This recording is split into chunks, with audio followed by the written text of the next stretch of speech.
here we go. This is Ben CB for Raise Your Edge, and in this first video course I'm going to teach you everything you need to know about perfect open race strategies. So I would say let's crack right into it. I remember one day doing content with a buddy and we were doing some post-flop analysis, and in these days, a couple years ago, we didn't have any kind of solver tools like PO solver or simple post flop. So we basically just used our brains and a pencil and a paper. And by analyzing our post flop leaks, most of the time they were caused by poor pre-flop ranges. And a lot of mistakes, speaking about post flop mistakes, gotten fixed by or due playing the right pre-flop ranges. And my non-showdown winnings or my non-showdown graph went ridiculously up within the next weeks. So having good pre-flop ranges is basically the fundamentals you need in order to be a very successful tournament player in these days, especially because people are getting more aware of odds and outs and they're defending lighter. So if you're still having fucked up ranges and you're to lose, you're gonna lose a lot of money.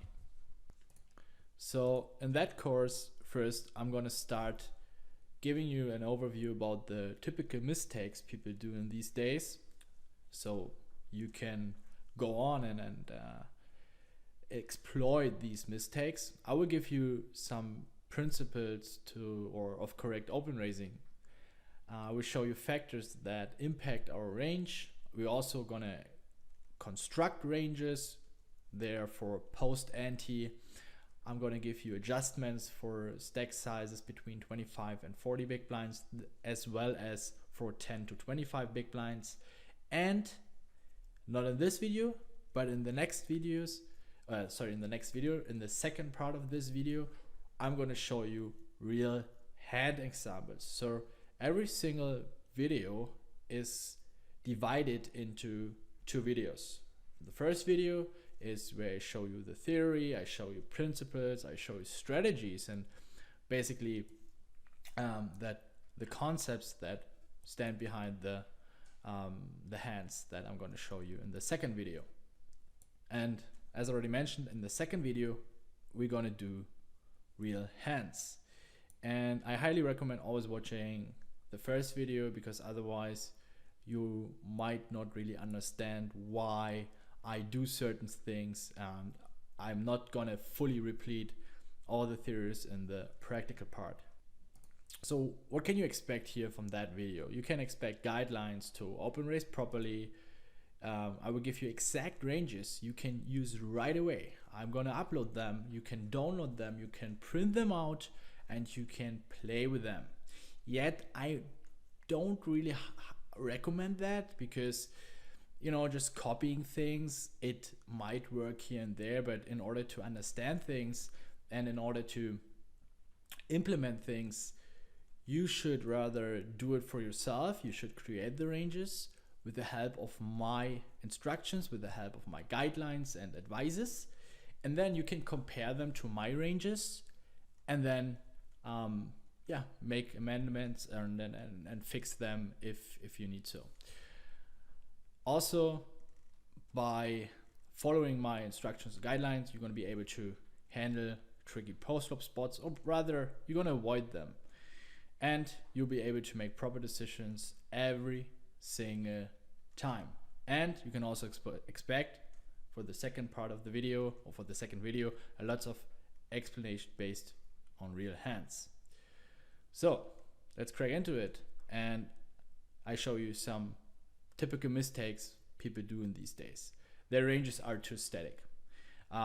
This is basically just playing their ranges no matter how the table looks like, no matter how the table lineup is, no matter what kind of players are sitting behind. They're just raising their ranges and they're not really adapting based on the lineup. They're not really considering nowadays population tendencies. People in these days, they're defending wider, They're more pot odds aware, and all those YouTube videos teach people teach things about pot odds, about how to defend properly. So especially from the big blind, people know, okay, I can defend fairly wide. You have probably already experienced that that your enemy, or not your enemy, but villain, is defending their blind or the button or the cutoff way wider than, for example, 2 or 3 years ago. And apparently we have to adapt based on that. 3 years ago, you already made a lot of money by just open raising fairly loose, but this is not really working out today anymore. Very poor in-game selection, and this is basically the most crucial mistake. What people are not understanding is that money comes from the fish. So if you're not playing enough hands against the fish, or you're not adapting properly, you're not gonna increase your win rate. All those crushers, if you look them up and if you observe their game, you will see that they, first of all, they have very rock solid preflop ranges. You can hardly exploit them, but they're still able to exploit their opponents. But you cannot really see that in their stats, because in the long run, on average, they have very balanced ranges, but they're able to jump from 70% button open raising range to 40%. And in the long run, they have around 50%, which is pretty good, right? So you cannot see that. But they know, okay, there's a fish in the blinds, I have to play looser. Or there's a fish on the button and the cutoff, I have to raise tighter from middle position or hijack. Or if there are two tightish racks on the button or on the cutoff, I can raise looser. That's basically how you should adjust. How you should adjust based on your opponents who are sitting behind. Open raising too loose from early and middle position is something I see all day long, again and again and again. You will see later that my ranges, especially from early position, they're pretty tight. You shouldn't go any tighter, but there's not so much money to win from early position anyway, especially on lower stakes and mid stakes, where you have more recreational players sitting behind. You're gonna flat call a ton, and they're really sticky. You don't want to be too loose, or you don't want to be the guy who's just raise folding a ton or raising a ton, and then your range on the flop is way too wide and you cannot really continue. Yeah, in general, people underestimate the power of solid preflop ranges, and they're overplaying a shit ton of offsuited ace x crap hands from late positions. They're open raising any offsuited ace from hijack, which is total garbage. And you probably heard about it, GTO. And this is pretty dangerous. I will also come to or speak about GTO more in the post-flop section, because GTO applies more post-flop, or it's more important for post-flop, but it also applies for pre-flop. But here I want to especially talk about board coverage. And this is really dangerous. You want to have board coverage against players you're playing again and again.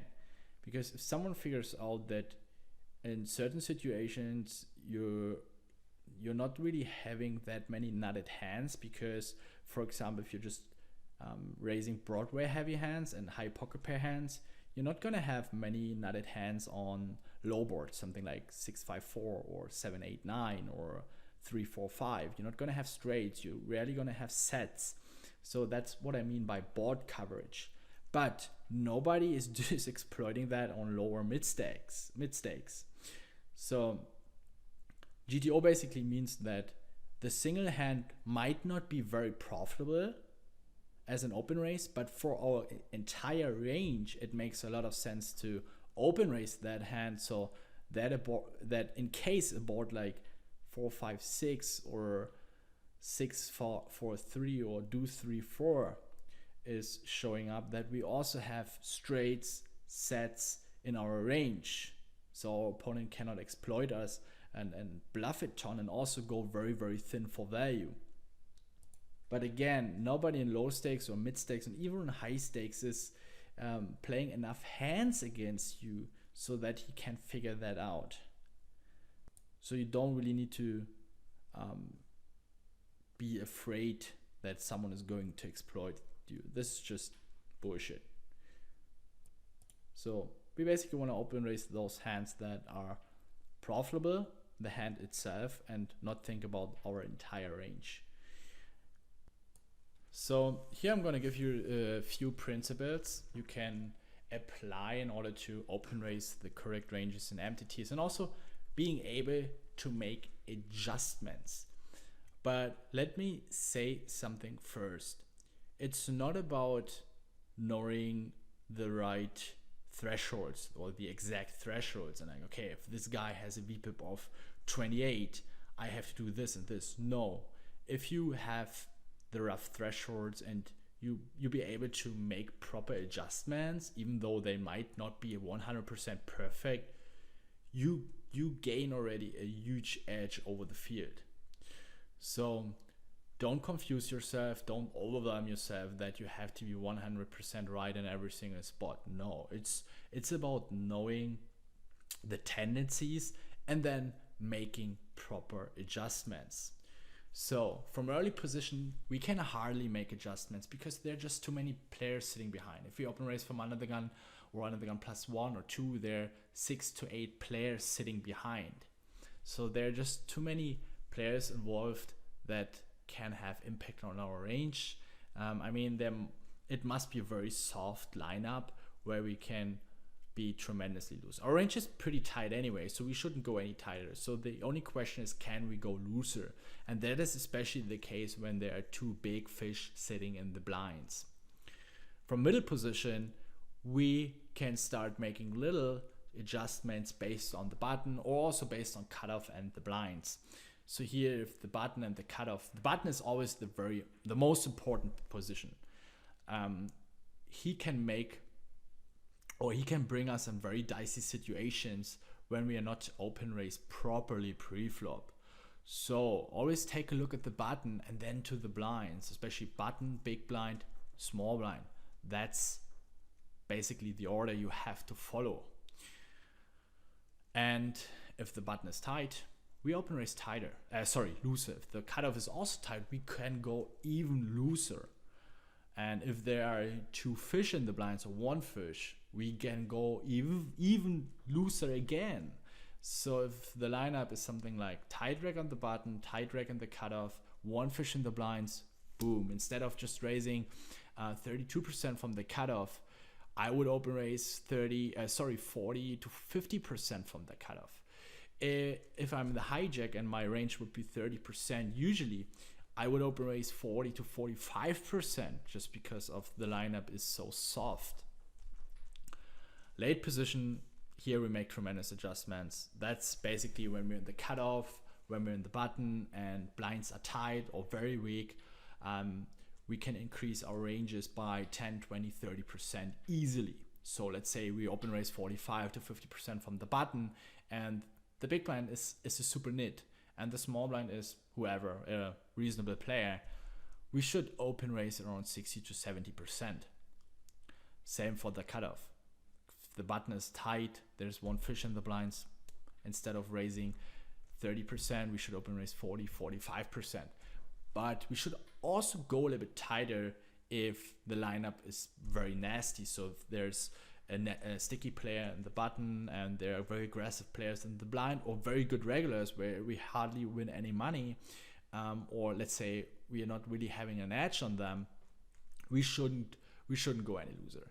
The ranges I will give you, especially for early position, middle position, you shouldn't go any tighter than that. They're already pretty rock solid, and if someone is bluffing a lot or very aggressive, he's automatically losing money. So bear that in mind. If the aggressive player is sitting behind, just stick to the ranges. They're gonna lose automatically money. So you don't need to adjust at all against aggressive opponents. That's the good thing about it. It's about a quick gathering of information. You don't want to look around for 5, 6, 7, 10 seconds and open a pop-up, hover over your HUD, scramble around. No, you want to take a look at VPIP for 3-bet and then make a quick decision. Or maybe if you already have a little bit more experience, you have been playing against certain opponents already, and you have certain reads what kind of hands they're defending pre-flop, you want to use them, and then you make a decision. Or also, if you know, and that is a little bit more deeper, a little bit more advanced, if there's an opponent where you know about his post-flop game and you can take advantage of that, then you can also go loser. A rough threshold here. If someone is playing around 24, 27, that means he's 3-betting 7% overall. He is raising, or his pre-flop raise is 20%, and his VPIP is 24. That's pretty reasonable. It's more on the tighter side though. And if he's tighter than that, he's apparently a tighter opponent, and you can start making adjustments. So if I see that someone is playing 22-18 on the button, he's not playing as many hands as he should yet.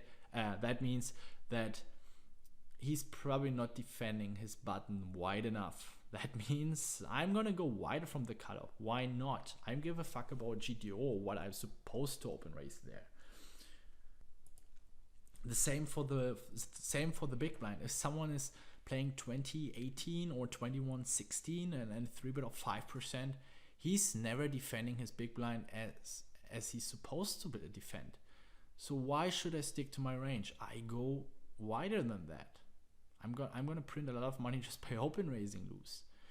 But here, on a side note, very important, if someone is tight and he's defending, keep in mind his post flop or his range he's coming to the flop with is stronger. So don't burn the money by over c-betting or by getting too fancy post flop, because remember, you're exploiting him pre-flop, not post-flop. So if he's defending, keep that in mind. I mean, you don't have to turn into a total nit, but if you have any kind of borderline c-bets, bear that in mind, connect the dots, think about pre-flop. Okay, this guy is tight, so I should take that into account as well. Hence, I should probably not c-bet that hand because he has less queen high, jack high hands or whatever, which I'm trying to attack and fold out. Same applies for the turn. If the guy called you on the flop, his range is probably stronger on average. Next point, which factors impact our range? First of all, very important, in-game table awareness. You're not going to be able to adjust and play properly and open raise properly if you have no awareness at all. If you're just sitting there, you're 20 tabling and you're watching a series next on your second screen, you're not going to be able to internalize it and apply those things. So it's always about this player sitting behind. And the reason why I'm repeating that over and over again is because people are just underestimating it. They're just underestimating it. It's annoying working on pre-flop ranges, but this is the fundamental. This is what you need. Otherwise, you're gonna make so many post-flop mistakes that are so easy to get rid of. So very easy here. If there's a loose aggressive player behind, we're gonna be tighter. For shorter stack size, and I will come to that later, we also start limping a few hands. But keep in mind, the ranges I have designed for you, they're already more on the tighter side, especially from early position and middle position. So you don't really need to adjust there. If you have tight players, you go looser.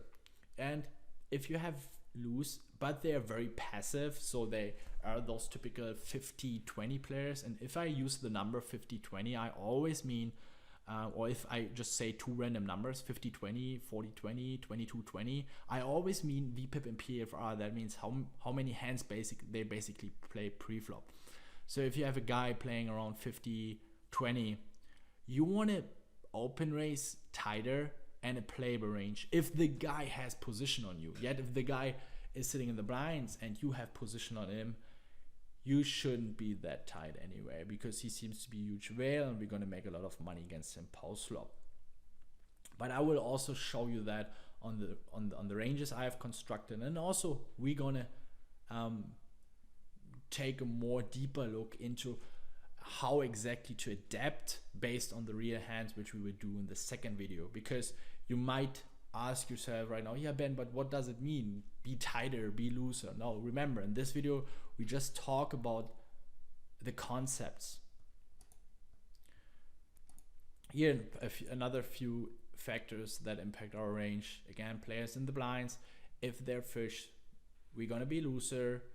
If they're tight or weak racks, we also open raise looser. If they're aggressive racks, we should be a little bit more tighter and maybe open raise a blocker range. But this is more important also for shorter stack sizes, so that we block their rejamming range. So we don't want to raise a hand like pocket fours from middle position into the blinds who are fairly aggressive, or we don't want to raise from the hijack a hand as weak as pocket threes with 20 big blinds against aggressive racks in the blinds. And remember, early position, middle positions, the ranges are pretty tight anyway, so you don't really need to adjust there. It's only from button cutoff and hijack, because there it's the ranges I have designed, they're more on the looser side. Here you need to adjust a bit, but also how you should adjust, I'm gonna show you that as well. If you have no information at all and they're all unknowns, it's very likely that they are recreational players. Then just stick to your standard game plan here, quote unquote GTO. That means the ranges I gave you or I constructed for you, they are basically close to GTO. So people can hardly exploit you.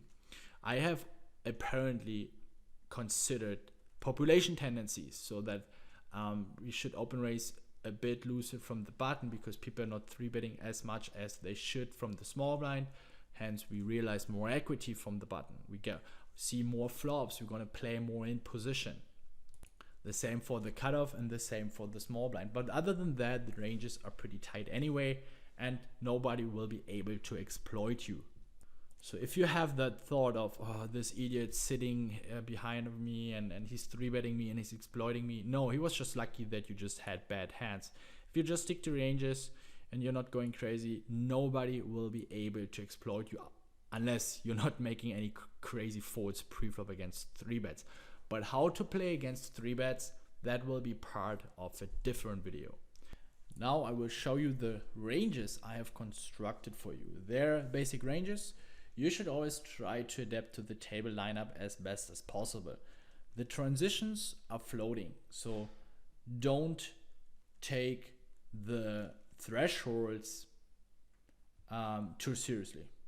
Again, you should make adjustments at certain stack sizes and based on the table lineup. So for example, from the small blind, you should play between 45 and 90%. If they're unknowns or fish who are basically playing super tight, you should open raise any two from the small blind. There's no meta game. You're not going to play 100 or 1,000 of hands against him. You will not find out that you're exploiting him.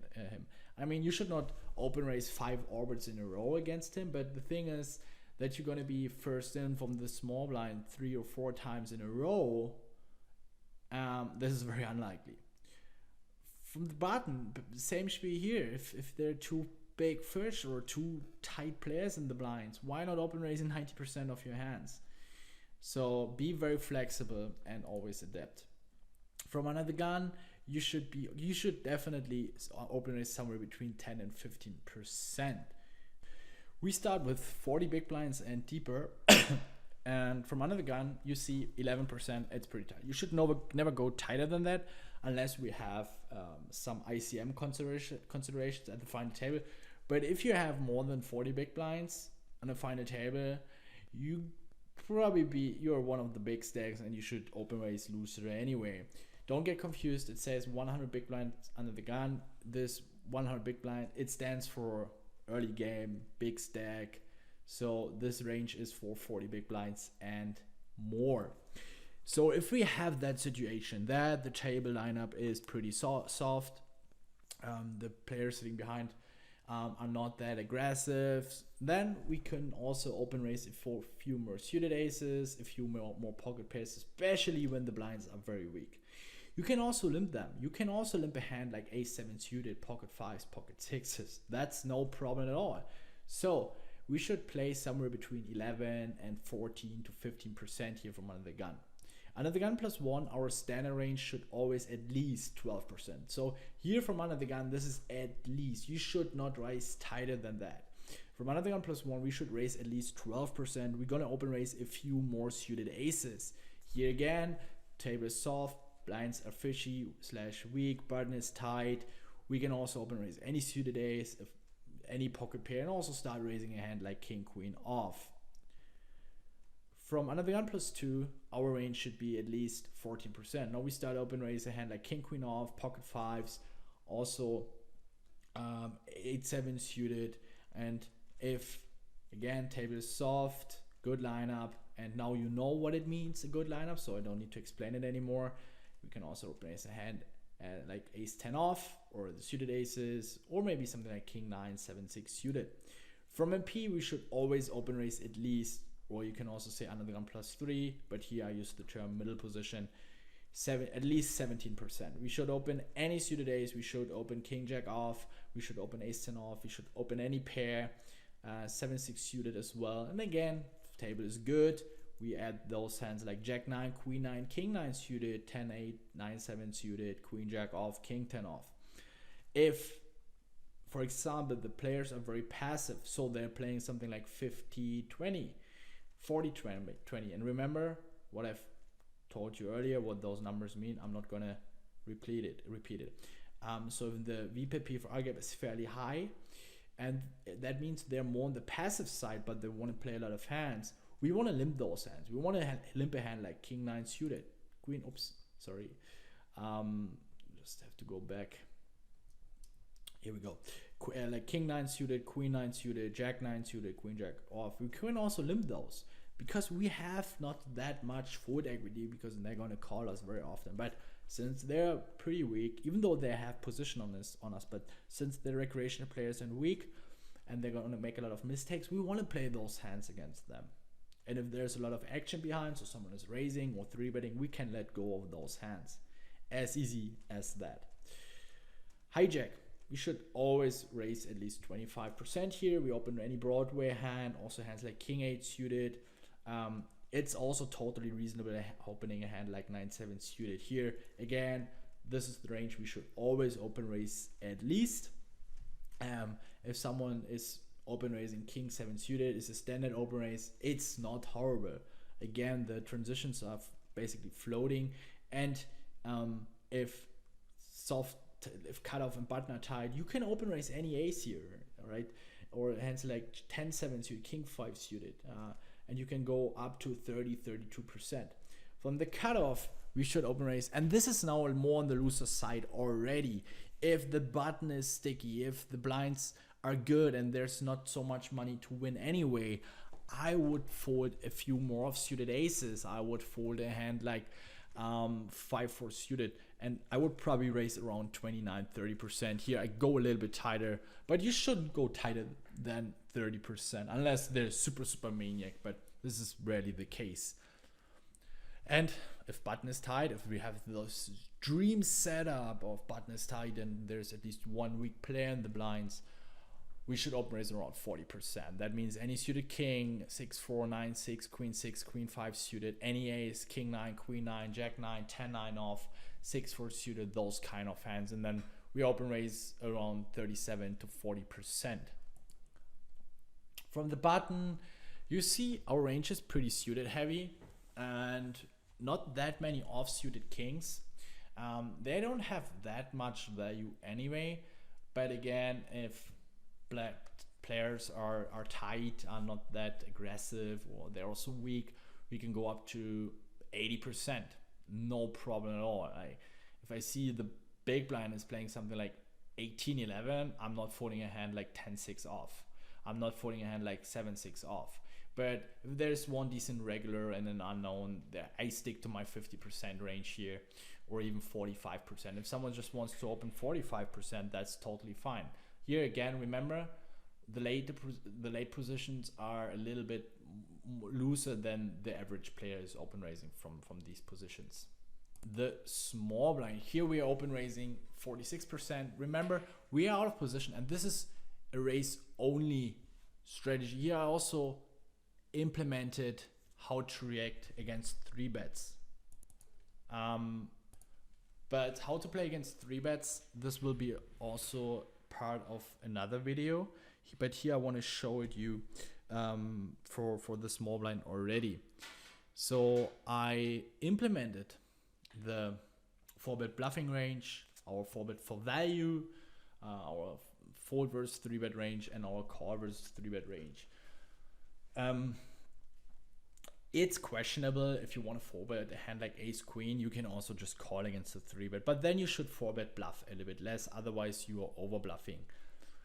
The thing is though that people usually, that's why we are slightly over folding against 3-bets a bit with 54%, because people usually 3-bet not that much from the big blind. I mean, they're in position and they're getting a good price, and people are not raising or 3-betting that much from the big blind. We should always open raise 3 times the big blind. If we have more than 40 big blinds from, more than 3 times the big blind from the small blind. Tricky words. So, for example, it's totally reasonable to call any pair against a 3-bet. It's also totally reasonable to not 4-bet the king 8 suited, queen 8 suited, jack 8, 9, 7 suited, just fold them. I don't mind that.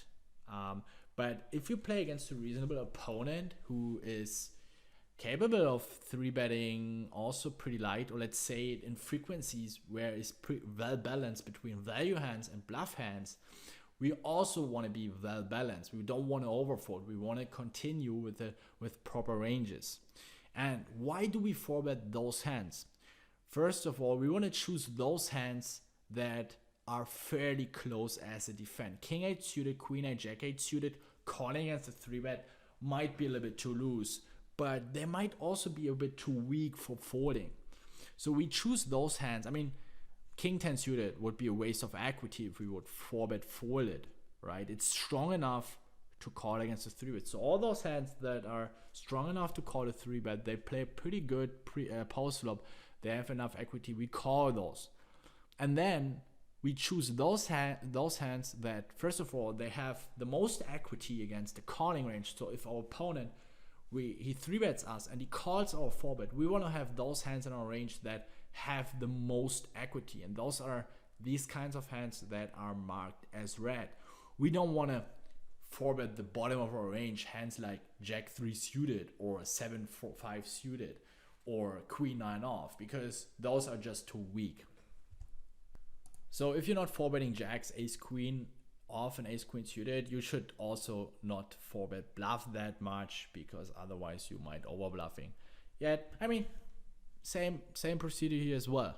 If someone is 3-betting a lot and you have the stat and you have the read on him that he's very aggressive, and you have here for position 3-bet position hands. So if you have the stat that he's 3-betting a lot from the big blind, and you want to have at least more than 300 hands to have a valid number, you can 4-bet bluff ton. You can take that into account, that he's just basically over bluffing from the big blind. Then your bluffing frequencies can also get a little bit out of line. That's no problem at all. But for that, as long as you don't have that read, don't do it. Stick to ranges and you'll be fine.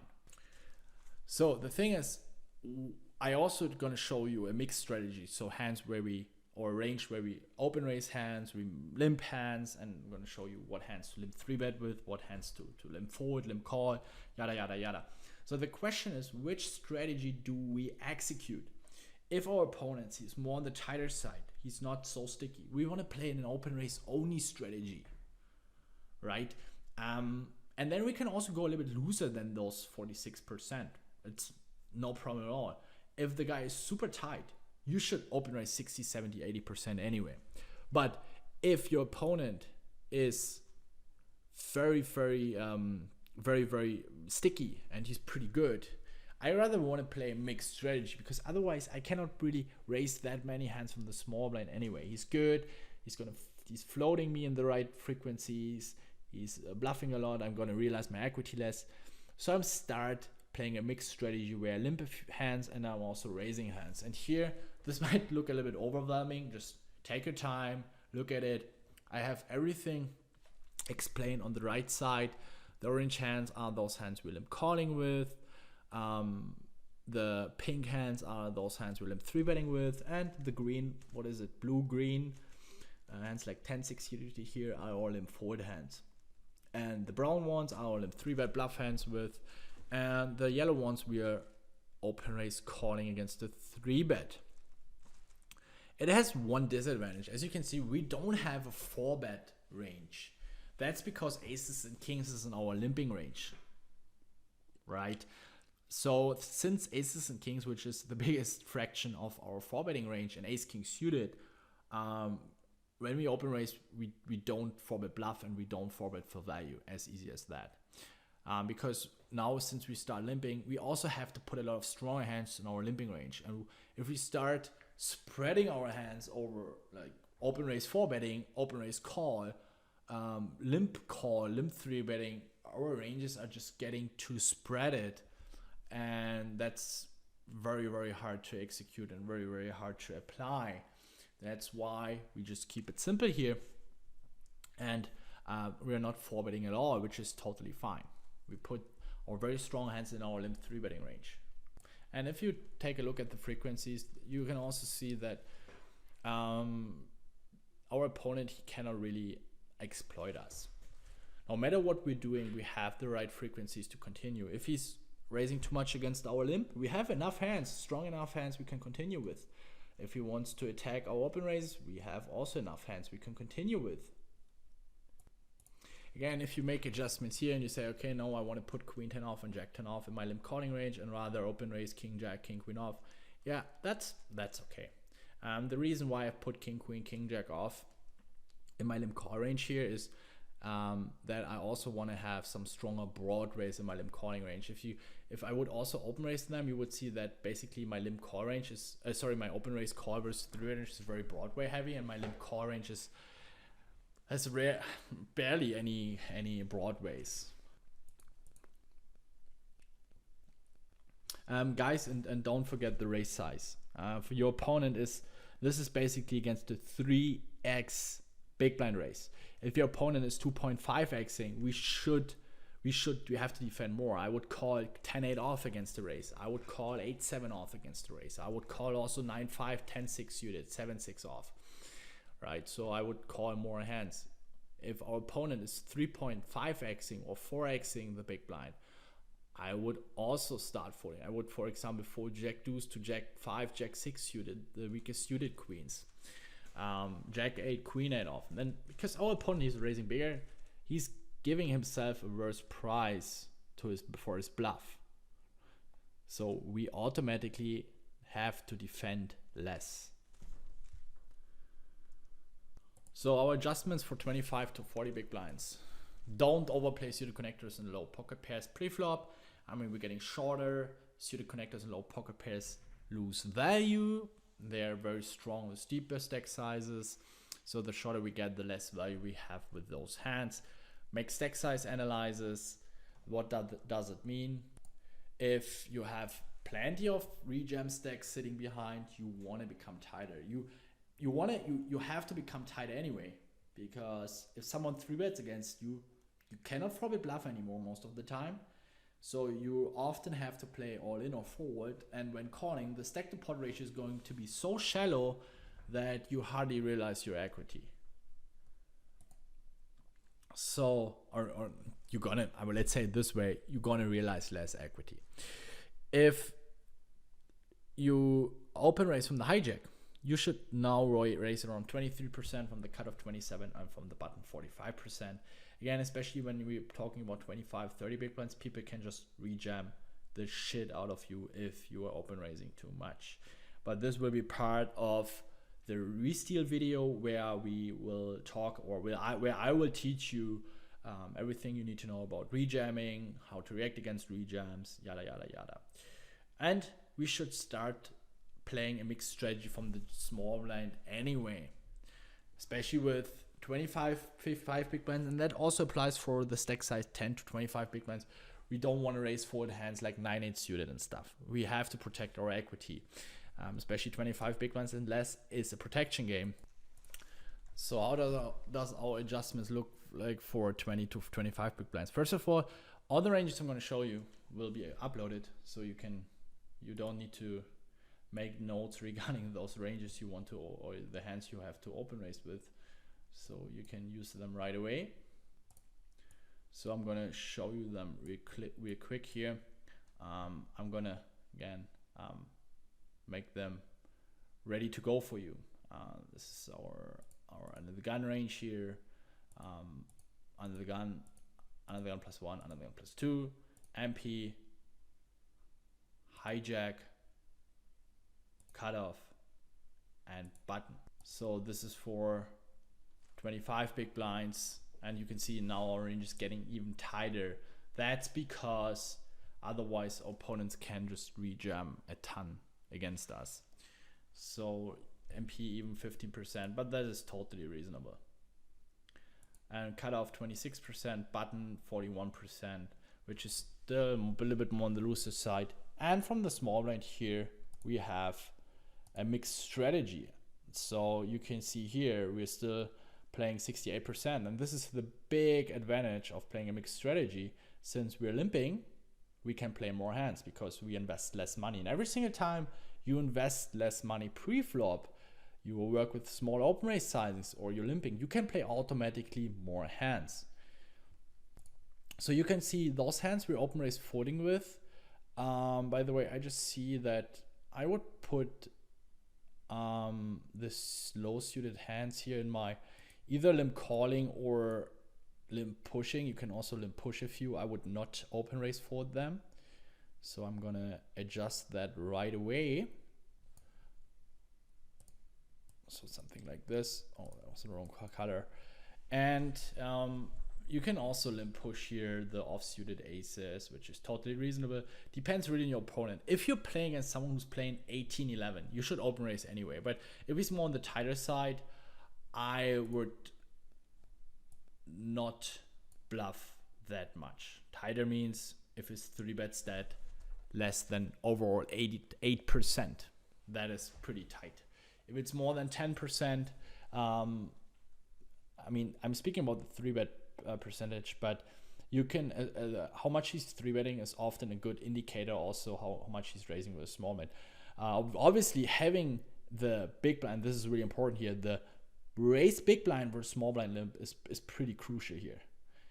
If that is more than 35%, you can limp jam those hands. If it's less than, you should become more tighter. And as you can see, the brown hands here, Queen 7, Queen 6, Queen 5 suited, those are the more or less low equity hands. We don't want to, not low equity hands, but compared, for example, to Jack 10, 10, 9 suited. Those hands are so good, we don't want to raise for them. That's what I mean by protecting our equity. And then hands like 6-5 suited, we can easily limp fold them, depending on the sizing though. If he's opening, if he, for example, is raising too much against small blinds, a hand like 6-5, 4-5 suited is a perfect candidate to go for a 4-bet jam. Really, really good. You don't want to 4-bet jam hands like King 5 off or King 8 off. You want to take those suited aces or the pocket pairs, which are pretty good here, or the suited connectors. The red hands are those we are raise calling with. I mean, a hand like Ace 9 suited or Ace 10 off, you can also raise call, totally reasonable, or Ace 8 suited, and then you're good to go. As you can see here, you can still make adjustments here and there, but this is basically just a basic chart, and you can work with that. You can make adjustments also based on your opponent, based on your own style, but this will give you a rough idea how you can approach the small blind against a really good opponent. Again, if you're playing against the fish, okay, now I'm gonna destroy the own chart, but for example, if you're playing against the fish, I'm just gonna show you it real quick. I would just here limp my shit hands, the low equity hands, And then I would raise, and I'm gonna make that in with the blue color here. I would raise my stronger hands. I would have a super unbalanced limping and raising range, because a fish, he's not taking advantage of it. He's not that aggressive as a regular.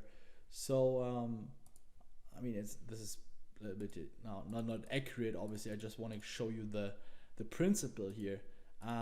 This is how I would approach my game against a recreational player. Something like this. Yeah. My hands that are having the most equity, I'm just raising. And as you can see, my limping range and my raising range is super unbalanced. But against a recreational player, you want to play very, very exploitative. So what adjustments are we doing for 10 to 25 big blinds? The mixed strategy I just showed you, as you could see, since we're limp jamming, this is the small blind range for 10 to 25 big blinds. The range we are playing between 25 and 40 big blinds, what we're open raising from those position, again, are pretty much or almost the same as we open raising with 40 big blinds and more. But remember here, I gave you the numbers from the hijack, cutoff, and button. You should become a little bit tighter, and then you're good to go. From under the gun and middle position, we're already raising pretty tight, so you don't need to adjust there. So for 10 to 25 big blinds, we start open shoving more, especially with 10, 11, 12, 13, 14, 15 big blinds. What kind of hands? I'm going to show you in the video where we will cover when to jam, how to jam, what hands to jam, what to consider, yada, yada, yada. We open raise tighter from the button, cutoff, and hijack. I already showed you that. You're going to have the ranges. You can see it right away. I will show you that based on real hand examples as well. We start limping more hands, especially from the small blind, but also you can start limping from the cutoff and button. I'm going to cover that on real hands as well. The more reshove stacks are sitting behind, the lower your raise fold gap has to become. So I'm not going more into depth here because this is more part of the rejam course or re-stealing course, but just to give you the basic principle here, the raise fold gap means how many hands are we open raising and how many hands are we calling off. And if you're just raise folding too much in a too high frequency, you're gonna lose a lot of money. Very important here, if the bigger stack is in the big blind and the small blind is a smaller stack, the reshove likelihood is higher. Why? A smaller stack on the small blind, he's rejamming hands like Queen Jack, Jack 10 suited, 10-8 suited, a suited ace, or something like Jack 9 suited, or King Jack, King 10, King 9 suited. Those hands with 15, 20 big blinds, those are pretty reasonable to rejam with. He's rejamming all those hands from the small blind, yet if he's sitting in the big blind though, he might call those hands, so he's probably just calling them and play a flop. But since he's in the small blind, he has one player left to act, he's rejamming those hands. So if the positions are swapped, then the reshove likelihood is decreasing a little bit. That means our equity realization from the button is a little bit higher. So bear that in mind. The bigger stack is in the big blind. The smaller stack, I'm speaking about 10 to 25 big blinds, then you should open raise a bit tighter from the button. So instead of around 45, I would raise only 40%. So if you don't know how a 40% range look like every single time in these courses, if you don't know, okay, what is a 40% range, just pause it, take a look at it and make a note or whatever, right? You want to implement it right away in your game and not just observe. You don't want to be a passive listener. You want to be active. You want to take action and you want to implement the stuff in your game. You want to see results, and results are not coming just because you're watching the theory, and then you jerk off to the theory or whatever, right? So no, you're not going to become a better poker player if you just watch it and you listen to it and you understand the theory and you're like, yeah, now I understand everything. No, you want to see the theory, you want to take notes, you want to see, okay, what do I have to implement in my game? What do I have to work on? Then you have to take action. That's important. Execution beats the theory, as easy as that. So if we open from the cutoff and there are reshove stacks at the button and the small blind, we have to open tighter. Also, I'm speaking about the effective stack size here. So if you have 50 big blinds, but you have 124 big blind stack in the cutoff, you have a 20 big blind stack in the small blind, you have 15 stack in the big blind. Then we are talking about here the adjustments for 10 to 25 big blinds. So it's always about the effective stack size, not only your own stack size. So we come to an end here of the theory part. There will be a second video, as you know. Solid preflop ranges are the very fundamentals. Flexible ranges, especially from hijack, cutoff, button, small blind. At first sight, it seems to be very, very easy and simple, and also very annoying. I know, preflop, because you're not seeing the results based on the preflop ranges. You're going to play big pots on the river, right? And that's where you think the money comes from, winning the big pots on turns and rivers and showdowns. No. But preflop is where basically the beginning of the chain of mistakes. That's where the biggest mistakes come from, or starts. So bad preflop ranges lead to many nasty post-flop spots.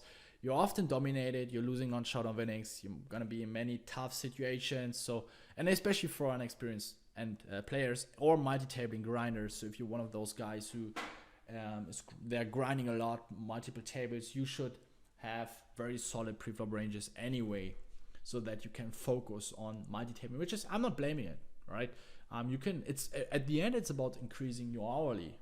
If you have a return of investment of 20, 30, 40%, or let's say 20, 30%, and you're playing 20 tables, yeah, that's good. I mean, you're probably going to have the same hourly as someone who only has, quote unquote, only 50, 60% hourly, but he's only playing 10 tables, right?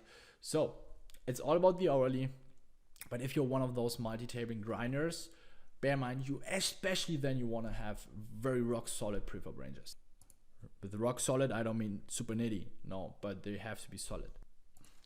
And little surprise here, guys, this is your call to action. Remember, you're not only here to watch the course and be an observer. You want to get the results. You can only do that if you're gonna take action. So here we go. Here's your call to action. I want you to create your own ranges. You saw them right now, so you might have an idea, but I want you to take an Equilab tool, and then you go from under the gun to small blind. Why doing it again?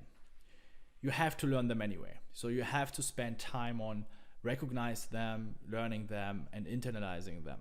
So you have to do that anyway. You cannot print out 10 to 20 ranges and take a look on them while playing. No, you don't want to waste your time during playing. So it needs a certain amount of time in order to implement them. So the fastest way to do that is if you create those ranges for yourself, right? You're gonna do mistakes, but if you're doing a lot of mistakes, then you know, oh fuck, yeah, good that I watched this course and I can work on that. But if you were right and you didn't do that many mistakes, you automatically have learned them. Right? If you do that once, you're creating them, you're readjusting here and there, you're tweaking them a little bit. That's the best way to learn things. And then you're good to go. You can use them right away, and you don't need to waste time to print them out and to hang them over your screen or wherever in order to be able to work with them while playing. Do that at least once for under the gun to small blind, for 40 big blinds and more. Then you do it for the position. You remember for hijack, cutoff, button, small blind for 25 to 40 big blinds. And then you do it also once for 10 to 25 big blinds from under the gun to small blind, by considering my principles, my strategies, which I have taught you. And then you compare them with my ranges, right? And then you will see, okay, what did I wrong? Where do I have to need, or where do I need to work on, and what do I have to do better in order to fix my preflop leaks?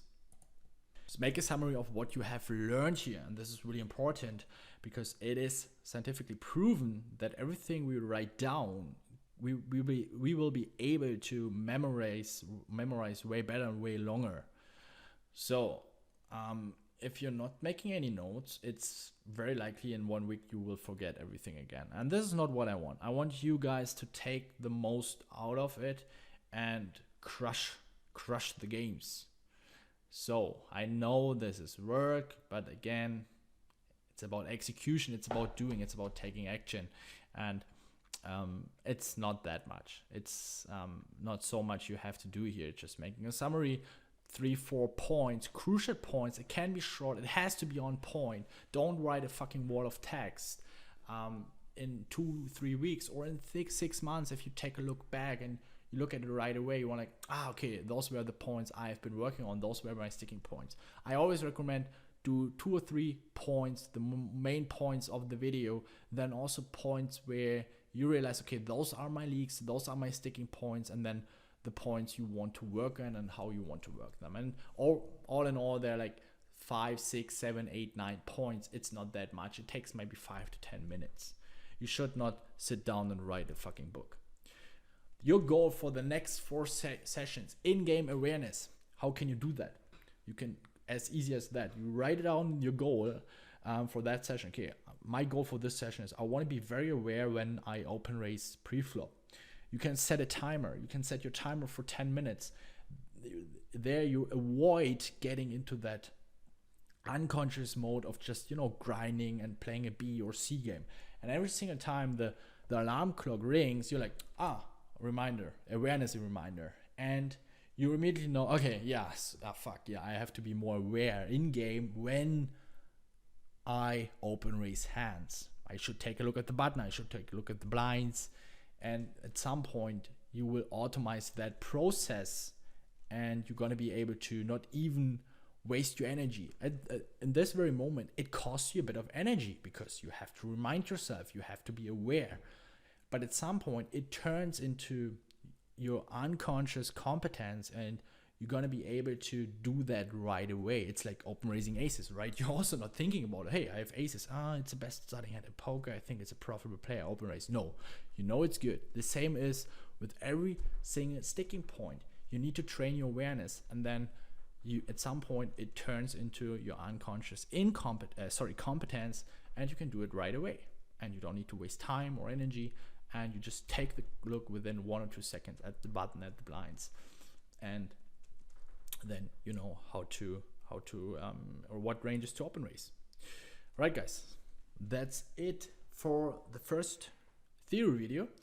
And I always recommend take a pause for a couple of days, recap what you have learned here, because in the practical video we're gonna do hands, and I also want you to pause within the hands and think about, okay, how can I adjust what I would do, and so you can apply the theories right away. And this is how you can get the most value out of it. All right, guys, that's it for here. That was Benzi B for Raise Your Edge. See you in the next video. Bye bye.